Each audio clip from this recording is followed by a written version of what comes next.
I think I have a swollen lymph node in my armpit. Is that too much information? Hey ladies, it is Wednesday and it is Jess, and we have two topics this week as per the usual.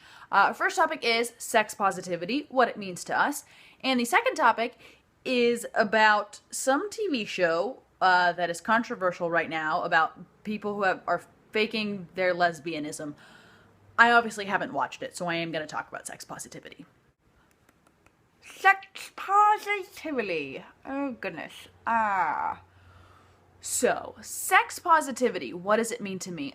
So sex positivity to me is promoting sexual freedom and seeing sexuality as a natural, healthy, and pleasurable part of the human experience that should not have limits placed upon it outside those of safety and consent.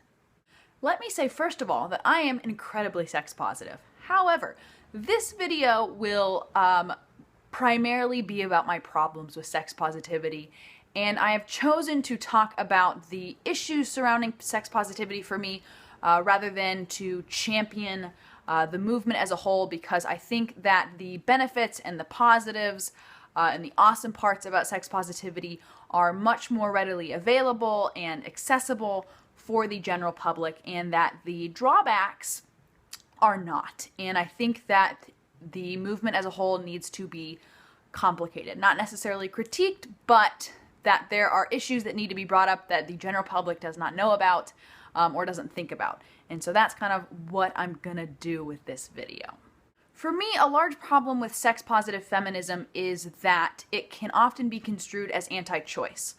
For the record, people who are truly sex positive and I think genuine sex positivity is not anti-choice by any stretch of the imagination, but that there are some people who call them sex positive feminists who deem certain types of sexual acts as permissible and others as not.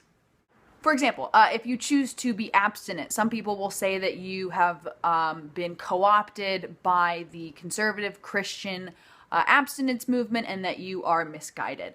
Another example is that if you practice BDSM, then you are either an unwitting victim or you are materially damaged in some way, and that you can never be truly sexually liberated if you are sexually submissive as a female. To me, both of these things are akin to saying that having gay sex is not a legitimate or healthy or natural way to experience your own sexuality.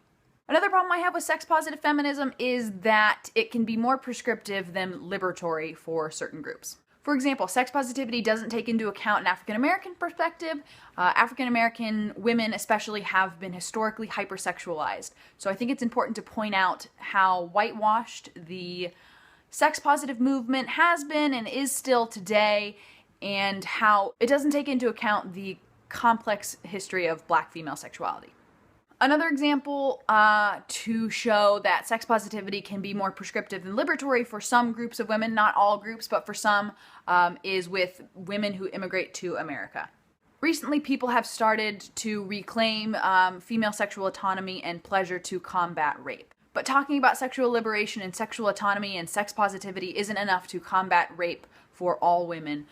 For example, those women who immigrate to America. Their bodies have been commodified by immigrating to America. They are often raped when they come across the border. They are sold to their husbands and have to have sex with them to stay in the country. And telling these women to reclaim their sexuality is not all that helpful. Telling them to embrace their sexuality ignores their socioeconomic vulnerability and ignores the real life experiences of these women. True sex positivity for me is embracing all forms of sexuality as long as it's between consenting adults, whether that's lots of sex or no sex, whether that is role-playing, fantasies, toys. If you are not in that bedroom, you do not need to be the bedroom police. So sex positivity is about seeing sex as something that is natural and pleasurable and healthy, but also about recognizing how the movement can be more exclusive than inclusive, how it has been whitewashed, and how it leaves out certain groups of people. In the end, I just want to complicate sex positive feminism. I am sex positive, I am a fan, but I also am too skeptical to just accept the positives of the movement without considering some of the drawbacks. I think it's important to just complicate these things in our minds. And that's all I'm trying to do. Let me know in the comments down below what you guys think. I want to hear about it. And otherwise, I hope you guys have a good Wednesday and a good week. And I will see you next Wednesday. Bye.